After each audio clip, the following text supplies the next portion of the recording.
Hello my friend, नमस्ते और प्यार भरा सलाम। तो फ्रेंड, इस वीडियो में आपको बताने वाला हूँ पाइप प्लान ड्राइंग के बारे में। अगर आप इंटरव्यू वगैरह देने जाते हैं, pipe fitter, fabricator, foreman, supervisor, तो उनसे इस तरीका का सवाल हो सकता है कि पूछा जा सकता है इस तरीका का क्वेश्चन प्लान ड्राइंग के बारे में, पाइप ड्राइंग का। तो ये पाइप का प्लान ड्राइंग है। इसमें यही देखना होता है कि कहाँ पर क्या चीज़ लगा हुआ है, कहाँ पर अप हो रहा है, कहाँ पर डाउन हो रहा है और कहाँ पर कौन सा फिटिंग लग रहा है। इसी को यहाँ पर पहचानना होता है। हो सकता है कि आपको इंटरव्यू में इस तरीका का ड्राइंग आपको दिखा करके आपसे क्वेश्चन पूछा जा सकता है। तो अगर मान लीजिए क्लाइंट बोलता है कि आप यहाँ से स्टार्ट करिए और सभी को बताते जाइए कि यहाँ पर क्या क्या चीज़ लगा हुआ है और किस तरफ ये लाइन जा रहा है, तो यहाँ से आप स्टार्ट करेंगे। तो देखिए, यहाँ पर एक ऐसा डिज़ाइन अगर बना होगा, यहाँ पर राउंडिंग है और यहाँ पर एस का डिज़ाइन बना हुआ है।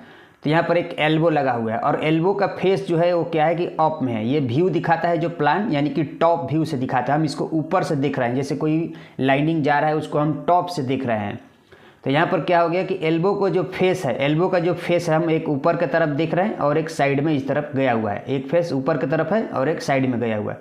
जैसे एक एल्बो यहाँ पर भी है, अगर साइड में ऐसे राउंडिंग है, लेकिन एक फेस इसका नीचे की तरफ डाउन में है और एक फेस यहाँ पर अप की तरफ है। तो ऐसा यहाँ पर आपको बताना है कि यहाँ पर दो एल्बो है दोनों साइड में, जो एक डाउन में है और एक अप में, और बीच में एक टी लगा हुआ है और बीच में एक छोटा सा पाइप लगा हुआ है। तो यहाँ पर टी लगा करके इस तरफ आ रहा है और ये इक्वल टी है, यानी कि एक ही साइज का जैसा दिख रहा है।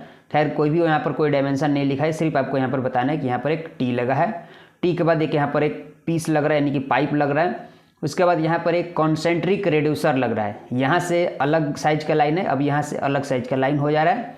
फिर यहाँ पर एक पाइप का टुकड़ा लगा हुआ है, यानी कि पाइप का पीस लगा हुआ है।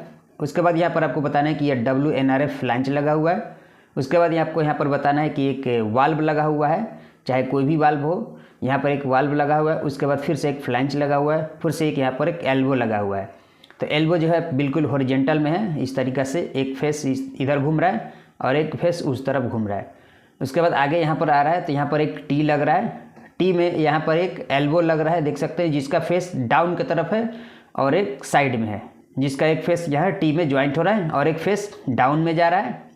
और डाउन में जाने के बाद फिर से एक यहाँ पर एल्बो लगा करके, जिसका एक फेस अप में रहेगा और एक फेस साइड में रहेगा। इस तरफ ये लाइन जा रहा है। तो इसको हम बाद में आगे का देखेंगे, पहले ये मेन लाइन हम आगे का क्लियर करते हैं। तो यहाँ पर टी के बाद यहाँ पर एक पीस लग रहा है। फिर से एक यहाँ पर एक कॉन्सेंट्रिक रिड्यूसर लग रहा है। यहाँ पर जो साइज का लाइन था, अब यहाँ से लाइन जो है साइज चेंज हो जा रहा है। यहाँ पर एक टी लग रहा है और टी का फेस जो है एक साइड में इस तरीक़ा से जा रहा है और फिर आगे में एक WNRF फ्लैंज है। उसके बाद इस तरीका का अगर कोई सिंबल आपको दिखता है तो वो होता है NRV वाल्व, यानी कि चेक वाल्व का होता है। इसमें एरो दे दिया तो इस तरीका का चेक वाल्व होता है। तो यहाँ पर एक चेक वाल्व लगा है। उसके बाद यहाँ पर एक फ्लैंज लगा हुआ है। उसके बाद यहाँ पर एक पाइप लगा हुआ है। फिर यहाँ पर एक फ्लैंज लगा हुआ है। फिर से एक यहाँ पर वाल्व लगा हुआ है। और वाल्व का जो हैंडल है ये सब साइड में है, टॉप में नहीं है। जितना भी है ये सब साइड में दिखा रहा है। उसके बाद यहाँ पर फिर से एक फ्लैंज है। उसके बाद फिर से एक यहाँ पर पाइप का पीस लगा हुआ है। फिर से यहाँ पर एक टी लग रहा है, जिसका एक फेस इस तरफ जा रहा है और एक फेस इस तरफ जा रहा है। मान लीजिए इधर नॉर्थ है तो एक नॉर्थ की तरफ चला गया और इधर साउथ हो गया, इधर वेस्ट हो गया और इधर ईस्ट हो गया। तो एक फेस यहाँ पर मान लीजिए ईस्ट की तरफ चला गया।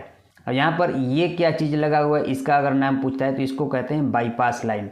तो यहाँ से एक बाईपास लाइन गया हुआ है, जिसमें यहाँ पर एक एल्बो लगा करके इस तरफ जा रहा है। इसमें एक पीस लग रहा है, उसके बाद फ्लैंज है, उसके बाद फिर से वाल्व है। सेम ऐसा ही इधर भी है।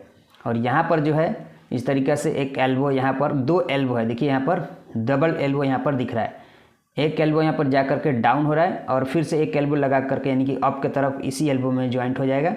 और फिर से ये इस तरफ जा करके फिर यहाँ पर एक एल्बो लगा करके ये लाइन इस तरफ मुड़ रहा है। फिर से यहाँ पर एक पाइप लग रहा है। फिर से यहाँ पर एक एल्बो लगा करके नीचे की तरफ डाउन किया गया है और फिर से एक एल्बो लगा करके इसी एल्बो में, यानी कि नीचे वाला जो एल्बो है उसका फेस एक अप के तरफ रहेगा और एक फेस इस तरफ रहेगा। मान लीजिए इधर ईस्ट है तो ईस्ट की तरफ जा रहा है। फिर से एक यहाँ पर पाइप एक लगा हुआ है। उसके बाद यहाँ पर एक टी लगा हुआ है, देख सकते हैं। यहाँ पर इस तरीक़े से अगर बना हुआ है राउंडिंग ऊपर साइड में, तो यहाँ पर आपको बताना है कि यहाँ पर एक टी लग रहा है, जिसका ऐसा ही टी है जो कि यहाँ पर साइड में है, लेकिन यहाँ पर अप में यहाँ पर फेस एक रखना है टी का। उसके बाद फिर यहाँ पर इसेंट्रिक एक रेड्यूसर लग रहा है, देख सकते हैं। यहाँ से लाइन जो है बिग साइज का हो जा रहा है, यहाँ से यहाँ पर जाने के बाद यहाँ पर इसेंट्रिक रेड्यूसर लग रहा है। फिर से यहाँ पर एक एल्बो लग रहा है। एल्बो का एक फेस साइड में है और एक फेस अप में है, जैसे यहाँ पर है वैसे ही यहाँ पर भी है। तो इस तरीक़े से आपको इंटरव्यू में आपको बताना है अगर इस तरीका का कोई ड्राइंग आपको दिखा करके क्वेश्चन पूछा जाता है तो फ्रेंड ये वीडियो कैसा लगा हमें कमेंट करके ज़रूर बताइएगा। आपका कमेंट का हमें इंतज़ार रहता है और इस वीडियो को लाइक करिए, हमारे चैनल को सब्सक्राइब करिए ताकि आगे आने वाला वीडियो आपको मिलता रहे।